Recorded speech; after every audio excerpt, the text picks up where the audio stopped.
Hello friends, welcome to Seekers Adda. Finally IBPS RRB की notification out हो चुका है। आई एम श्योर आप में से बहुत सारे लोगों ने ऑनलाइन एप्लीकेशन फॉर्म भर दिया होगा, और जिन दोस्तों ने ऑनलाइन एप्लीकेशन फॉर्म नहीं भरा है उनसे रिक्वेस्ट है कि जल्दी से जल्दी ऑनलाइन एप्लीकेशन फॉर्म भर दें।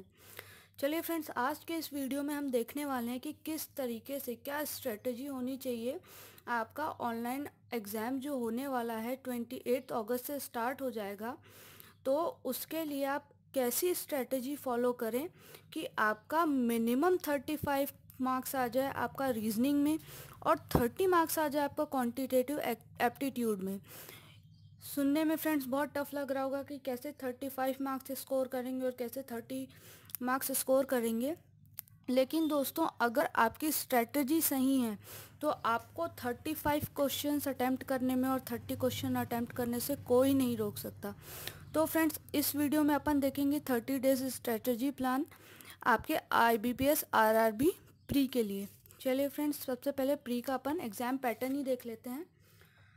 सो फ्रेंड्स, आपके प्री एग्जामिनेशन में सिर्फ दो ही सब्जेक्ट आएंगे, जो कि है रीजनिंग और है क्वांटिटेटिव एप्टीट्यूड।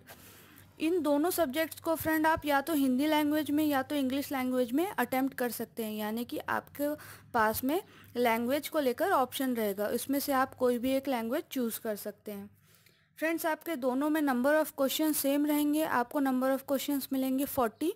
रीजनिंग में आपको 40 क्वेश्चंस अटेम्प्ट करने हैं और उसके बाद में क्वांटिटेटिव एप्टीट्यूड में भी आपको 40 क्वेश्चंस रहेंगे, और इन 80 क्वेश्चंस को सॉल्व करने के लिए आपके पास में रहेंगे सिर्फ 45 मिनट्स। तो फ्रेंड्स, अब देखते हैं कि अपन को कैसे टाइम डिवाइड करना है।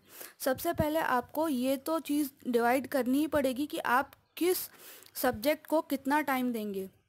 तो फ्रेंड्स, अगर आपका रीजनिंग पार्ट स्ट्रॉन्ग है तो मैं आपको कहूँगी कि आप रीजनिंग से स्टार्ट करें और इसको दें आप 18 से 20 मिनट्स। अगर आपका रीजनिंग स्ट्रॉन्ग है तो आप 18 से 20 मिनट्स दीजिए और रीजनिंग को पहले सॉल्व कीजिए, और उसके बाद में आप क्वांटिटेटिव एप्टीट्यूड में जाइए जहाँ पर आप इसको 25 मिनट्स दीजिए और सॉल्व कीजिए। और अगर आपका क्वांटिटेटिव एप्टीट्यूड ज़्यादा स्ट्रॉन्ग है तो फ्रेंड्स आप यहाँ पर इसको दीजिएगा 22 मिनट्स, और यहाँ पर आप इसको जो टाइम बच रहा है यहाँ पर यूटिलाइज़ कर सकते हैं। और जो आपका सब्जेक्ट ज़्यादा स्ट्रॉन्ग है उसी से आप स्टार्ट कीजिए, मैं आपको सजेस्ट करूँगी। तो चलिए फ्रेंड्स, देखते हैं कि टॉपिक कौन कौन से होंगे। पहले रीजनिंग में टॉपिक्स देख लेते हैं। तो फ्रेंड्स, आपके टॉपिक्स होंगे inequality, blood relation, coding decoding, ranking and direction distance, series में आपका अल्फ़ाबेटिकल सीरीज़, न्यूमेरिकल सीरीज़ और अल्फ़ा न्यूमेरिक सीरीज़, इन तीनों में से कोई भी सीरीज़ आपकी आ सकती है। लॉजिकल रीजनिंग, इसमें वेन डायग्राम्स और बाकी चीज़ें होंगी। उसके बाद में सिटिंग अरेंजमेंट, पजल, सिलोगिज्म और इनपुट आउटपुट, डाटा सफिशिएंसी, और इससे क्वेश्चंस बनते हैं और फाइंड द ऑड वंस। तो फ्रेंड्स, आपके ये 12 टॉपिक्स हैं, और अगर आज की डेट से देखें अपन तो 2 दिन हटा दिए जाएं तो अपने पास में सिर्फ 30 डेज़ बाकी हैं आरआरबी प्री के लिए। तो फ्रेंड्स, अगर आप बेसिक से स्टार्ट कर रहे हैं, आपका रीजनिंग स्ट्रांग नहीं है, तो फिर मैं आपको सजेस्ट करूंगी कि जो 5 मार्क्स के क्वेश्चंस आते हैं, यानी कि अगर आपने एक क्वेश्चन सॉल्व कर लिया तो आपके 5 मार्क्स पक्के हैं, तो आप उस पर कंसंट्रेट कीजिए। कई ऐसे टॉपिक्स हैं जो इजी हैं, आपको सिर्फ उनको ऑब्जर्व करना है और आपके 5 मार्क्स आ जाएंगे। जैसे कि कोडिंग डिकोडिंग हो गया, तो आप इस पे फोकस कर सकते हैं। ये आपका आएगा तो 5 मार्क्स का आएगा। आपका एक बड़ा क्वेश्चन रहेगा जिससे आप उसको सॉल्यूशन कर लेंगे, और उसके बाद में आपके 5 उसके सब क्वेश्चंस रहेंगे, जो सॉल्यूशन किया आपने बड़े क्वेश्चन का, उसी से आपके 5 आंसर्स जो हैं वो आ जाएंगे। तो आप कोडिंग डिकोडिंग से ये चीज़ कर सकते हैं, आपके 5 मार्क्स पूरे हो जाएंगे। उसके बाद में फ्रेंड्स, ब्लड रिलेशन में ऐसा होता है कई बार कि आपको एक बड़ा क्वेश्चन पूछ दिया जाएगा और उसके सॉल्यूशन के बेस पे आपको 5 छोटे छोटे क्वेश्चंस के आंसर करने पड़ेंगे। तो आप ये चीज़ कर सकते हैं। अगर आपका ब्लड रिलेशन स्ट्रांग है तो आप इस पे जा सकते हैं। कई बार होता है कि 5 क्वेश्चन का पूरा एक बंच आ जाता है, और उसके बाद में कई बार ऐसा होता है कि आपको 1 से 2 क्वेश्चन ब्लड रिलेशन से आ जाते हैं। उसके बाद में इनइक्वालिटी बहुत आसान टॉपिक है फ्रेंड्स, और इसके अगर कोडेड इनइक्वालिटी आता है तो इसके एक साथ 5 क्वेश्चंस आते हैं। तो अगर आपका ये स्ट्रॉन्ग है तो आप इसके ऊपर भी जा सकते हैं। तो अगर आपका यहाँ पर 5-5 क्वेश्चंस आ जाते हैं तो आपके 15 क्वेश्चन तो यही हो गए फ्रेंड्स। उसके बाद में रैंकिंग, डायरेक्शन एंड डिस्टेंस, इससे हमेशा एक दो क्वेश्चंस आते हैं, तो आप इसको एक एक दिन भी अगर देते हैं प्रिपरेशन के लिए तो आपके यहाँ से 2 से 3 क्वेश्चंस आराम से बन जाएंगे। फ्रेंड्स, सीरीज़ में आपका रहेगा अल्फ़ाबेटिकल सीरीज़, न्यूमेरिकल सीरीज़ और अल्फ़ा न्यूमेरिकल सीरीज़। ये सिर्फ आपका ऑब्जर्वेशन पे बेस्ड है फ्रेंड्स, आप इसको ज़रूर देखिएगा।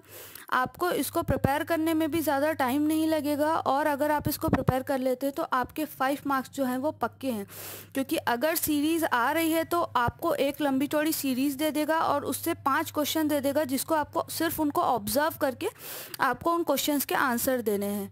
ठीक है फ्रेंड्स, लॉजिकल रीजनिंग जो है आपके वेन डायग्राम से रिलेटेड है, ये भी बहुत इजी टॉपिक है। आपका ये एक दिन में ख़त्म हो जाएगा अगर आप इसको सही तरीके से पढ़ रहे हैं तो। फ्रेंड्स, सिटिंग अरेंजमेंट है, ये आपका हो जाएगा अरेंजमेंट पे बेस्ड। तो अगर आपका सिटिंग अरेंजमेंट और पज़ल सही है, आपको ऐसा लगता है कि आप इसे बना लेंगे, तब आप इसे स्टार्ट कीजिए बनाना। वरना मैं सजेस्ट करूँगी कि जिनका सिटिंग अरेंजमेंट और पज़ल एक बार में नहीं बनता है, ज़्यादातर आपको 2 से 3 अटैम्प्ट लगाने पड़ते हैं, तो आप पहले बाकी क्वेश्चंस देखिए, उसके बाद आप सिटिंग अरेंजमेंट पे जाइए। क्योंकि फ्रेंड्स, आपका ये जो IBPS RRB का एग्ज़ाम होगा, SBI के जो लेवल रहता है उससे नीचे होगा। यानी कि आपका सिटिंग अरेंजमेंट और जो पज़ल है वो थोड़ा इजी टू मॉडरेट लेवल का ही आएगा। तो अगर आपका सिटिंग अरेंजमेंट और पज़ल स्ट्रॉन्ग है तो आप इसे ज़रूर बनाइएगा। आपके यहाँ पे सिटिंग अरेंजमेंट से 5 क्वेश्चन और पज़ल से 5 क्वेश्चन बनते ही हैं। और उसके बाद में आता है सिलोगिज्म, ये मेरा फेवरेट टॉपिक है फ्रेंड्स। तो अगर आपको सिलोगिज्म आता है तो आपके यहाँ पे 5 क्वेश्चन पक्के हो जाते हैं, जिसमें से अगर आपको कन्फ्यूजन है एक आध भी क्वेश्चन में अगर, तो आपके 4 क्वेश्चन तो बिल्कुल फिक्स रहते हैं। और ये कितना भी टफ दे दे आपको, अगर आपका कॉन्सेप्ट क्लियर है सिलोगिज्म का तो ये आपको इजी लगेगा। आप सबसे पहले क्वेश्चन पेपर में यही देखेंगे कि ये आपका कितने मार्क्स का आया है। तो फ्रेंड्स, अगर आपको सिलोगिज्म आता है तो आप इसे ज़रूर बनाइएगा क्योंकि ये बिल्कुल कम टाइम टेकिंग है। आप इसके 5 क्वेश्चंस को ज़्यादा से ज़्यादा 2 मिनट में सॉल्व कर लेंगे। उसके बाद में इनपुट आउटपुट फ्रेंड्स, अगर आपको ये आता है तो इसे ज़रूर अटेम्प्ट कीजिए, लेकिन अगर नहीं आता है तो आप इसे हाथ भी नहीं लगाइएगा, क्योंकि ये अगर आपने लिखने बैठे तो ये आपका बहुत सारा टाइम लेके चला जाएगा। डाटा सफिशिएंसी, इससे भी क्वेश्चंस बनते हैं फ्रेंड्स, कई बार इससे 5 क्वेश्चन दे देता है, कई बार इससे 1 से 2 क्वेश्चन बनते हैं। तो आपके अगर बाकी सारे टॉपिक्स क्लियर हैं तो आप डाटा सफिशिएंसी आराम से बना सकते हैं, क्योंकि इसमें कुछ और अलग से नहीं रहता है। आपको सिर्फ 2 या फिर 3 स्टेटमेंट दे दिए रहेंगे और उससे आपको पूछेंगे कि एक क्वेश्चन जो ये आपको मेन क्वेश्चन है उसको सॉल्व करने के लिए आपका क्या सिर्फ एक स्टेटमेंट काफ़ी है, फिर दोनों स्टेटमेंट आपको ज़रूरी हैं। इस तरीके से आप डेटा सफिशिएंसी की क्वेश्चन सॉल्व करते हैं। उसके बाद में आता है फाइंड द ऑड वन। इसमें आपको 4 ऑप्शंस दे दिए रहेंगे और उसमें आपको ऑप्शंस को ऑब्जर्व करके बताना है कि इन चारों ऑप्शंस में से कौन सा एक ऑप्शंस है जो उन तीनों में से अलग है। तो चलिए फ्रेंड्स, इस सब को आप मैनेज करने के लिए आपको 35 क्वेश्चन सॉल्व करने हैं 18 टू 20 मिनट्स में।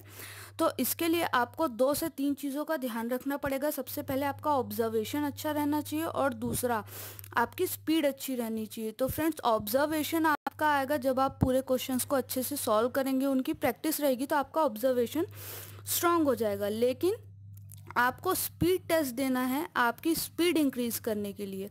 तो फ्रेंड्स, यहाँ पे एक साइट है जो आपको स्पीड टेस्ट, बहुत अच्छे स्पीड टेस्ट हैं यहाँ पे, सिमिलर रहते हैं अपने बिल्कुल एग्जामिनेशन से। तो आप इस साइट पर जाकर स्पीड टेस्ट दे सकते हैं www.oliverboard.com। तो फ्रेंड्स, आप यहाँ पर जाके स्पीड टेस्ट दीजिए, जिसकी आपकी स्पीड इंक्रीज़ होगी और साथ ही साथ आपको कितना आता है, आपकी एक्यूरेसी कितनी है, आपको वो पता लग जाएगा। चलिए फ्रेंड्स, अब देखते हैं अपन क्वांटिटेटिव एप्टीट्यूड के क्वेश्चंस। तो फ्रेंड्स, यहाँ पर अगर अपन देखें तो अपने पास 15 से 16 टॉपिक्स रहते हैं। सबसे पहला आता है आपका सिंप्लीफिकेशन, उसके बाद में स्क्वायर रूट, क्यूब रूट, उसके बाद average, percentage, ratio and proportion, profit loss, discount, simple interest, compound interest, time and work, speed, time and distance, inequality, series, partnership, mensuration, permutation, combination plus data interpretation. तो friends, आपने हमेशा देखा होगा कि quantitative aptitude में 5 question का एक bunch जो है वो बहुत कम आता है। आपके जो 5 क्वेश्चन का जो बंच रहेगा वो सिर्फ डेटा इंटरप्रिटेशन से आना आपका फिक्स रहता है कि आपके डेटा इंटरप्रिटेशन अगर आप बना रहे हैं तो आपके 5 क्वेश्चंस फिक्स रहेंगे। और अगर आपकी किस्मत अच्छी तो डेटा इंटरप्रिटेशन के 2 क्वेश्चंस आ जाएंगे, जिससे आपके 5 और 5 10 क्वेश्चन तो बिल्कुल फिक्स रहेंगे। तो फ्रेंड्स चलिए देखते हैं कि और बाकी टॉपिक से आप कैसे क्वेश्चंस बना सकते हैं। सिंप्लीफिकेशन फ्रेंड्स, आप अगर सिंप्लीफिकेशन में अच्छे हैं, आपका कैलकुलेशन स्ट्रांग है, तो सबसे बेहतरीन पार्ट आपका सॉल्व करने के लिए रहेगा सिंप्लीफिकेशन। सिंप्लीफिकेशन में मैंने पिछले कुछ सालों से जो क्वेश्चन पेपर आ रहा है उसमें ऑब्जर्व किया कि कई बार मैक्सिमम 15 मार्क्स का सिंप्लीफिकेशन आ जाता है, सिंप्लीफिकेशन प्लस अप्रॉक्सीमेशन। तो आप अगर सिंप्लीफिकेशन का आपका स्ट्रॉन्ग है, 15 क्वेश्चंस आपके अगर आ गए, तो आप इसमें से अगर 12 भी अच्छे से बना लेते हैं तो आपके 12 क्वेश्चंस बन जाते हैं, यानी कि आपके 12 मार्क्स तो सिर्फ सिंप्लीफिकेशन में ही बन जाते हैं। तो फ्रेंड्स अगर आपका क्वांटिटेटिव एप्टीट्यूड जो है वो थोड़ा सा ढीला है, आपको क्वेश्चंस कम बनते हैं, तो आप फोकस कीजिए कि आप अपना कैलकुलेशन स्ट्रॉन्ग कीजिए और सिंप्लीफिकेशन जिससे क्वेश्चंस बहुत ज़्यादा आते हैं वो बनाने की कोशिश कीजिए। फ्रेंड्स आरआरबी का एग्ज़ाम है, तो आपका जो सिंप्लीफिकेशन होगा वो भी बहुत ज़्यादा हार्ड नहीं आएगा, वो थोड़ा इजी ही आएगा। तो आप इस टॉपिक से अपने क्वेश्चंस बहुत अच्छे से निकाल सकते हैं। उसके बाद में स्क्वायर रूट, क्यूब रूट, तो ये आपका जो आएगा वो सिंप्लीफिकेशन के अंदर में ही कहीं ना कहीं आपका यूज़ होगा। तो आपका ये जो है ये भी स्ट्रॉन्ग रहना ज़रूरी है अगर आप सिंप्लीफिकेशन के क्वेश्चन सॉल्व कर रहे हैं। एवरेज से फ्रेंड्स आपके आते हैं ज़्यादा, 5 मार्क्स का तो कभी नहीं आता है, एवरेज आपके 1 से 2 मार्क्स के एवरेज आ जाएंगे। परसेंटेज में आपका रहेगा फ्रेंड्स, इसमें भी 1 से 2 मार्क्स का आएगा। परसेंटेज भी अच्छा टॉपिक है, अगर आपको आता है परसेंटेज सॉल्व करना तो आप ज़रूर इस टॉपिक को और स्ट्रॉन्ग कीजिए, क्योंकि इससे क्वेश्चन ज़रूर आते हैं। रेशियो और प्रोपोर्शन से फ्रेंड्स ऐसा होता है कभी कि क्वेश्चन आ जाते हैं और कभी नहीं होता, तो 1 से 2 क्वेश्चंस आपको मिल सकते हैं रेशियो और प्रोपोर्शन से। साथ में प्रॉफिट लॉस एंड डिस्काउंट, इस पे आपको ज़रूर क्वेश्चंस बनते हैं फ्रेंड्स, आपको 1 से 2 क्वेश्चन यहाँ पे ज़रूर बनेंगे। Simple interest and compound interest, इससे भी क्वेश्चंस आते हैं फ्रेंड्स, हमेशा 1 से 2 क्वेश्चन आपके सिंपल इंटरेस्ट या फिर कंपाउंड इंटरेस्ट से आ जाएगा, या फिर इन दोनों को मिलाकर कोई एक पूछेगा कि आपका सिंपल इंटरेस्ट इतना है, कंपाउंड इंटरेस्ट इतना है, आपका टाइम दे दिया जाएगा, तो आपको प्रिंसिपल या फिर कुछ और फाइंड करना होगा। तो इस टाइप के क्वेश्चन भी यहाँ पे आते हैं।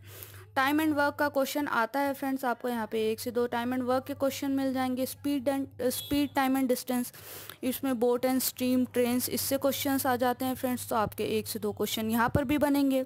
उसके बाद में इनइक्वालिटी फ्रेंड्स, अगर इनइक्वालिटी आया तो आपके कम से कम 2 क्वेश्चंस रहेंगे, और आपकी किस्मत अच्छी रही तो आपके 5 क्वेश्चन आ सकते हैं इनइक्वालिटी से।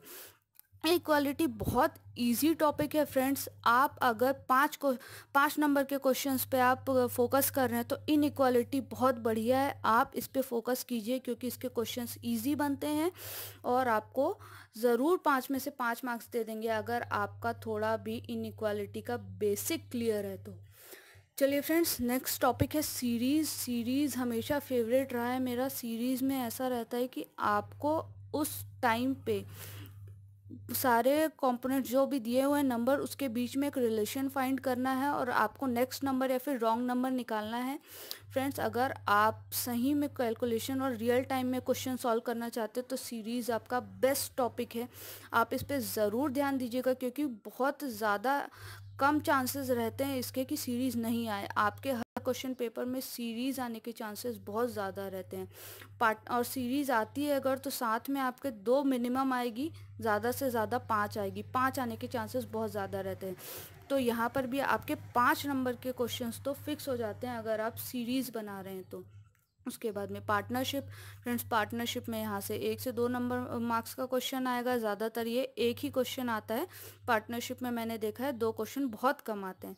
मेंसुरेशन में आपका 1 से 2 क्वेश्चन बन जाएगा, अगर आपका मेंसुरेशन स्ट्रांग है तो आप इसको भी अटैम्प्ट करने की सोच सकते हैं। परम्यूटेशन कॉम्बिनेशन से 1 से 2 क्वेश्चन बनते हैं फ्रेंड्स, और इसके बाद में प्रोबेबिलिटी से भी आते हैं, अगर आपका ये दोनों क्लियर है तो आप इसको भी अटैम्प्ट कर सकते हैं। और यस फ्रेंड्स, डेटा इंटरप्रिटेशन, अगर आप सोच रहे हैं कि आपका क्वांटिटेटिव एप्टीट्यूड कमज़ोर है और आपको कैसे भी ये आईबीपीएस आरआरबी का एग्ज़ाम क्लियर करना है, तो आप सबसे ज़्यादा फोकस कीजिए फ्रेंड्स डेटा इंटरप्रिटेशन पर, क्योंकि ये एक ऐसा टॉपिक है जिससे आपका क्वेश्चन आना फिक्स है। आपको इस क्वेश्चन के बिना आपका पेपर मिलेगा ही नहीं, आपको डेटा इंटरप्रिटेशन आएगा ही उस पेपर में।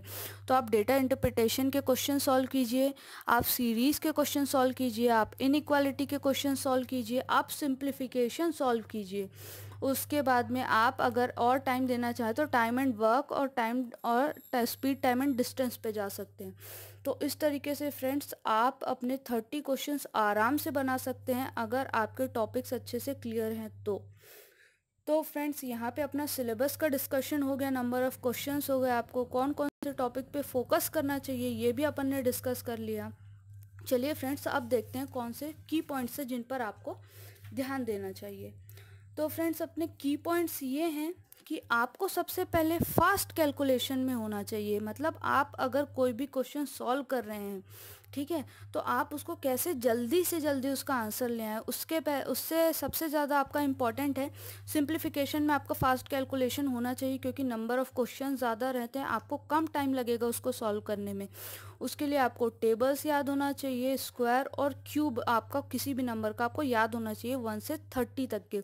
तो ये आपका कैलकुलेशन 10 सेकंड से 5 सेकंड में लाके छोड़ देता है फ्रेंड्स। मतलब आपको 5 सेकंड बच जाते हैं अगर आपके ये चीज़ स्ट्रांग है। तो कैलकुलेशन करने में अगर आपका टाइम नहीं लग रहा है तो आपका फिर क्वांटिटेटिव एप्टीट्यूड जो है बहुत ही ज़्यादा कम टाइम में सॉल्व होने वाला है। उसके बाद में आपको स्पीड इंक्रीज़ करनी पड़ेगी अपनी हर चीज़ के लिए। उसके लिए आपको देने पड़ेंगे स्पीड टेस्ट। मैंने आपको वेबसाइट दे दी, आप वहाँ पे जाके रजिस्टर कीजिए और आप स्पीड टेस्ट देना चालू कीजिए। अगर आपने 30 डेज़ ईमानदारी से स्पीड टेस्ट दे दिया तो आपका प्री क्लियर करने से आपको कोई नहीं रोक सकता। उसके बाद में आपको प्रैक्टिस करनी पड़ेगी। उसके लिए आप अलग अलग बुक्स लीजिए, आपको अलग अलग वैरायटी के क्वेश्चंस मिलेंगे, उसको सॉल्व कर लीजिए तो आपका वो जो टॉपिक है वो क्लियर हो जाएगा। उसके बाद में सबसे इम्पॉर्टेंट चीज़ है आपको बैंक का एग्ज़ाम क्लियर करने के लिए कि आप ये ध्यान नहीं दीजिए कि आप कौन कौन से क्वेश्चंस अटेम्प्ट कर रहे हैं, बल्कि आप ये ध्यान दीजिए कि आपके कौन से क्वेश्चन को आपको स्किप करना है। सबसे ज़्यादा इम्पॉर्टेंट होता है फ्रेंड्स यहाँ पे टाइम मैनेजमेंट। अगर आपको कोई टॉपिक नहीं आ रहा है तो उस पर जाकर आप अपना टाइम वेस्ट करने से बचें और उस क्वेश्चन को सीधे सीधे स्किप करके जो भी आपका स्ट्रॉन्ग टॉपिक है उस पर जाइए और उसको पूरे अच्छे से अटेम्प्ट कीजिए कि आपका वहाँ से कोई भी एक मार्क्स भी नहीं निकाल पाए। तो सबसे पहले कि अगर आपको कोई चीज़ बहुत ज़्यादा डिफ़िकल्ट लगती है तो उसको स्किप कर दीजिए और जो चीज़ आपको आ रही है उसे पहले अटेम्प्ट कीजिए। आप अगर नंबर ऑफ़ क्वेश्चंस अटेम्प्ट कर लिए जितना आपको करना है और उसके बाद में आप फिर उस टॉपिक पे जा सकते हैं कि हाँ अब मैं इसे ट्राई कर सकता हूँ। लेकिन फ्रेंड्स अगर आपका कोई टॉपिक स्ट्रॉन्ग नहीं है तो आप उस क्वेश्चन को देखकर ही स्किप करने की सोचिए, क्योंकि आपके पास में बहुत सारे ऐसे क्वेश्चंस बाद में बच जाएंगे जो आपको आते भी थे पर आपके पास में टाइम नहीं था। आपने उस टाइम को वेस्ट कर दिया उस क्वेश्चन पर जो आपको नहीं बनता है। तो फ्रेंड्स इस चीज़ से आप ज़रूर बचिए, ठीक है।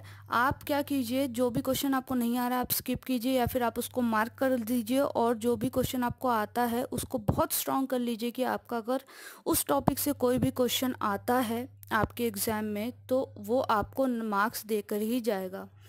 चलिए फ्रेंड्स ये हो गए की पॉइंट्स। अब हो जाती काम की बात कि आपको कौन कौन से टॉपिक्स ऐसे हैं जिनमें आपको प्रॉब्लम है। आप जाके कमेंट बॉक्स पे कमेंट कीजिए, आपको उस टॉपिक पर वीडियो हम बना के देंगे ताकि आपका वो जो टॉपिक है वो अच्छे से क्लियर हो जाए। और अगर आपको क्वेश्चन नहीं आ रहे हैं तो आप क्वेश्चंस भी कमेंट कर सकते हैं, उसका आपको सॉल्यूशन मिल जाएगा। तो फ्रेंड्स कमेंट बॉक्स पर जाकर कमेंट कीजिए कि आपका कौन सा टॉपिक है जिस पर आप वीडियो चाहते हैं। प्लस अगर आप करंट अफेयर्स से भी वीडियोस चाहते हैं तो आप वो भी जाकर कमेंट बॉक्स पे कमेंट कीजिए ताकि हम आपको सारे वीडियोस प्रोवाइड कर सकें। तो फ्रेंड्स अगर आपको ये स्ट्रेटजी प्लान अच्छा लगा तो इस वीडियो को लाइक कीजिए और ऐसे ही यूज़फुल वीडियोस के लिए हमारा चैनल सब्सक्राइब कीजिए। Thank you so much friends.